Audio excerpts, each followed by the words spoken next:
আসসালামু আলাইকুম। আপনারা সবাই কেমন আছেন? আশা করি সবাই ভালো আছেন। আমিও আল্লাহর রহমতে অনেক ভালো আছি। আজকে ব্লগটি শুরু করলাম দুপুরের রান্নাবান্না দিয়ে।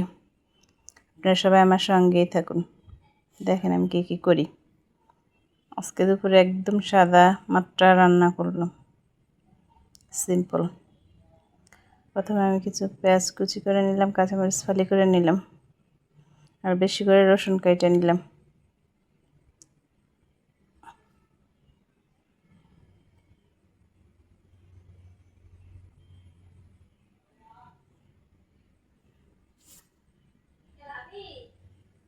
আজকে পাট শাক ভাজি করবো, তো তাই বেশি করে রসুন কাটলাম ডালের ভিতরে। আর পাট শাকের আপনাদের ভাইয়ার জন্য তেমন কিছু রান্না করতে পারি না, কিছুই খাইতে পারি না, শুধু ডাল দিয়ে ভাত খায়। এর জন্য মনে করছে আজকে পাট শাক ভাজি করে দিই, দেখি খাইতে পারি কিনা। ডাল বসাইছিলাম, ডালটা হয়ে গেছে, এখন ডালটা ভুজে নিই, ডালটা বাগার দিব। আমাদের ভাইয়ার দাঁত ফেলাইছি, এখন আগে থেকে একটু সুস্থ, কিন্তু তারপর খাইতে গেলে জ্বালা করে। মাড়িটা কাইটা গেছে তো দাঁত ফালানোর সময়, তার জন্য। এখন পাট শাকটা সিদ্ধ করব। কিছু পেঁয়াজ কুচি দিলাম, কাঁচামরিচ ফালি দিলাম, হালকা একটু পানি আর লবণ দিয়ে আমি এটা একটু সিদ্ধ করে নিই। এই পানিটা পুরো শুকায় ফেলবো, পানি থাকবো না।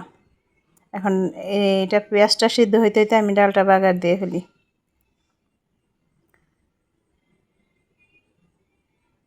আজকে মাছের ল্যাঞ্জা দিয়ে শাক দিয়ে রান্না করব। এর জন্য মাছটা আগে সিদ্ধ করে ঠান্ডা করতে দিচ্ছি। পেঁয়াজটা হয়ে গেছে, আমি ডালটা ঢাইলা দিই। এখন পাট শাকের পেঁয়াজের ভেতরে পাট শাকগুলো দিয়ে দিলাম।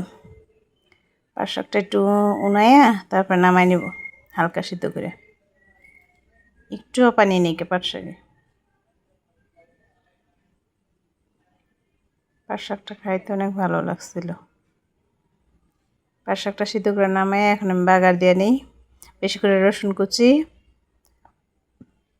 শাকের বাগারের ভিতরে রসুন কুচি বেশি দিতে। এখন পেঁয়াজ দিয়ে দিলাম,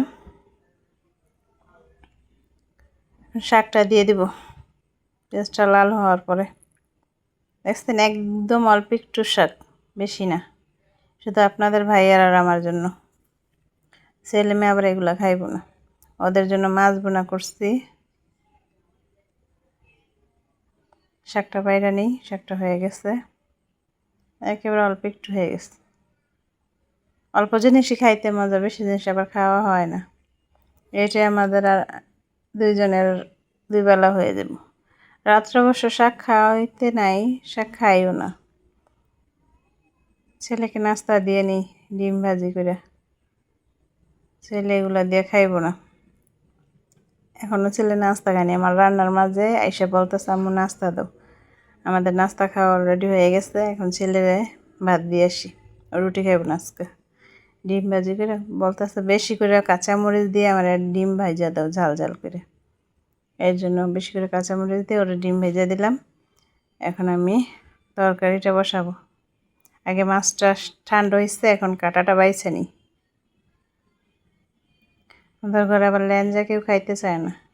ল্যাঞ্জা আমি বেশিরভাগ মাছেরই ল্যাঞ্জা আলাদা রাইখা দিই, এভাবে পাতা দিয়ে রান্না করে দিই। এটারে আমরা বলি পৈত তরকারি। আপনারা কে কী বলেন জানি না, কিন্তু এই তরকারিটা আমাদের ঘরে সবাই পছন্দ করে। আমাদের ঘরে কি আমাদের ফ্যামিলির সবাই পছন্দ করে। এভাবে খাইলে কাঁটাও লাগে না, অনেক ভালো হয়। আমি মাঝে মাঝে আবার কাঁটার সাথে রান্না করি, কিন্তু তখন আপনাদের ভাইয়া খায় না, কাঁটা বাঁচতে পারে না, গেলে আপনাদের ভাইয়ের জন্য বেশিরভাগই আমার কাঁটা বাইছে রান্না করতে হয়। বেশি করে পেঁয়াজ কুচি দিলাম। এভাবে রান্না করে খাইয়া দেখবেন, অনেক ভালো লাগে।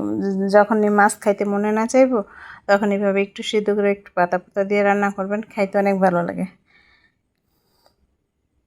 আমি এবার মাছটা বেশিরভাগই আস্ত খাইতে পারি না, প্রায় প্রায় এভাবে রান্না করি, তখন খাইতে পারি। সাথে লেবু পাতা দিই, অনেক সুন্দর একটা ফ্লেভার আসে।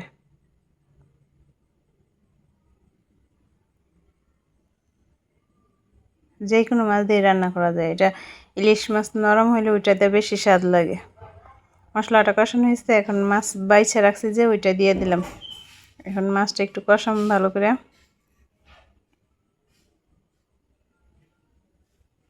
মাছটা কষানো হয়ে গেছে। এখন কিছু পুঁই শাকের পাতা আমি কুচি করে রাখছিলাম, ওইটা দিয়ে দিলাম।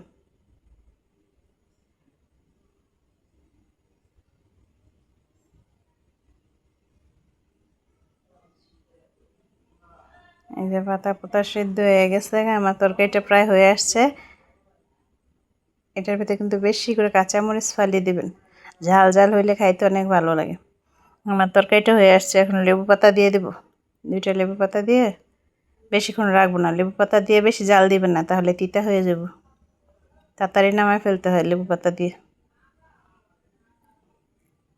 একবারে শুকায় পোড়া পোড়া হয়ে গেছে, যে আমি এখন নামায় ফেললাম। সুন্দর একটা গ্রান আসছে। দুপুরে রান্না বান্না শেষ, খাওয়া দাওয়া করে ঘুমাইছিলাম। ঘুমের থেকে উঠে বাইরে মুরগি সব ভরলাম। এখন সন্ধ্যাবেলা মেয়ে বলতেছে চা বানাইতে, তাই চা বসাইছি। মেয়ে অবশ্য বসাইছে চাটা, এখন আমি মেরে বাইরে দিই। চা দিয়ে বিস্কিট দিয়ে দিলাম, সাথে পেয়ারা ছিল। সবাই বিকেলে নাস্তাটা করি।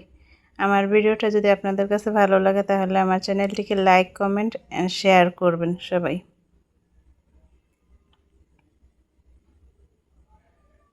চায়ের কালারটা অনেক সুন্দর আসছে।